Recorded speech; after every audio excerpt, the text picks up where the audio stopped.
and welcome to the very first episode of TechZ.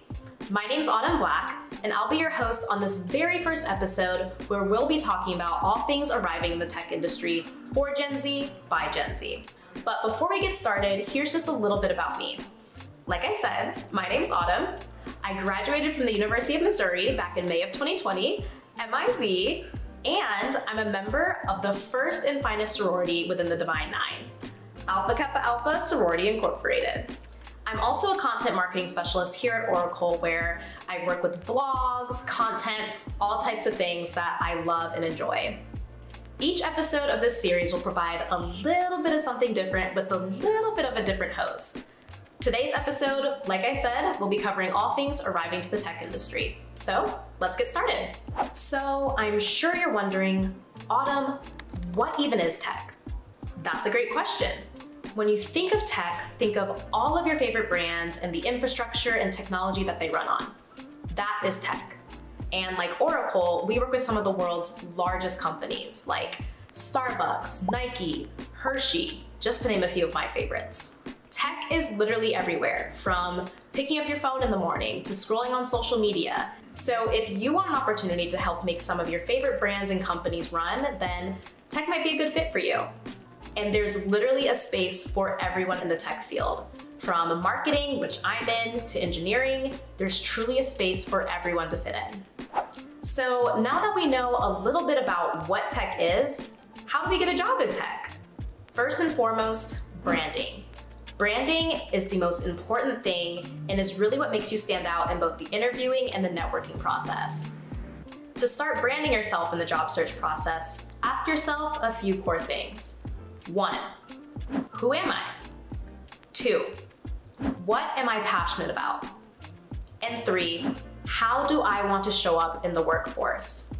For example, for me, I knew that the first thing people might look at before I ever step in an interview room was my LinkedIn and my resume. So I wanted to make sure to brand myself, and I put a little bit of Autumn in there, and I have on my resume and my LinkedIn the same exact header, and it's pink and it's got a really specific text. And I just feel like that really encompasses me and everything that I love and everything that I stand for.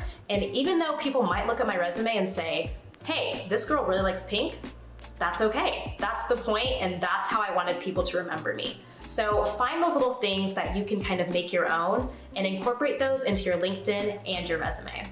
Once you've got the branding part down, it's time to start networking. The first and most important step of networking is researching the companies that you want to work for.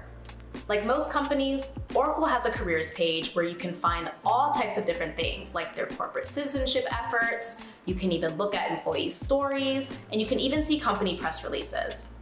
This research allows you to see if this is a company that you would even want to work for. Sometimes we hear a company and we're like, yeah, I want to work with them, but you need to actually dig in and see what exactly this company does and how you resonate within that company.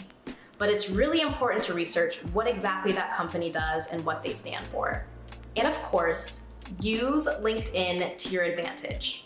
Search for university alumni who work at the companies that you want to work for and simply request a coffee chat.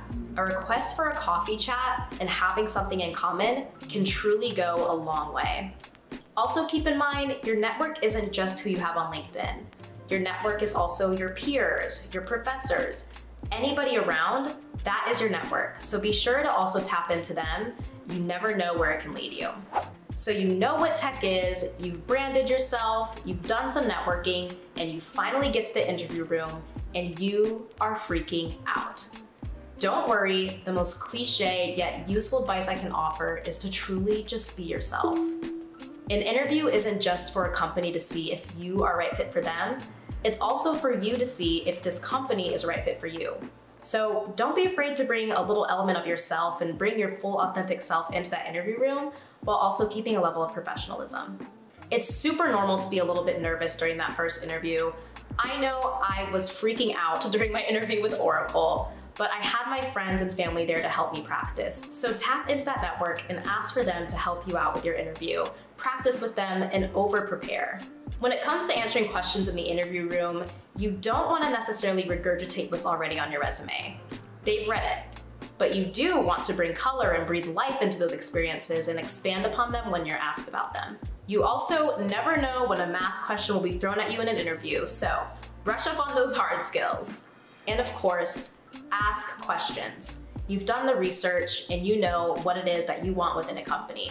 Be sure to ask those questions that you can narrow down your search. We know the world of tech can seem big and scary, but we're here to demystify that. Follow along for the rest of the episodes in this series where we'll give you all of our best tips to ensure that you can have the best start in your tech career. Thank you guys so much for watching. We hope you enjoyed. Feel free to follow me on all the social networks below, and we'll see you guys in the next episode where we'll talk about all things surviving in the tech industry.